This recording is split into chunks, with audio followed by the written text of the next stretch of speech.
In this video, I will demonstrate example use cases for Zynect and if this then that. So our first example will be turning on a fan with a smart plug when a thermote reads above a given temperature. So we will start by creating our applet and choosing Zynect Sensors as our service.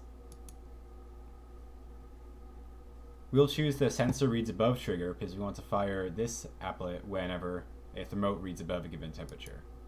So I will choose the thermote, choose degrees Fahrenheit as a unit, and we'll trigger this whenever a sensor reads above 75 degrees.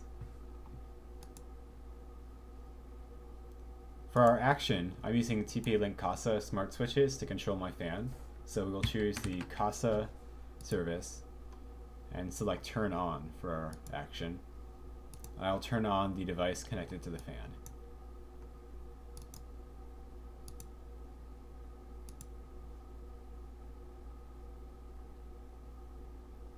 So now, whenever our sensor reads above 75 degrees, the smart plug connected to the fan will turn on.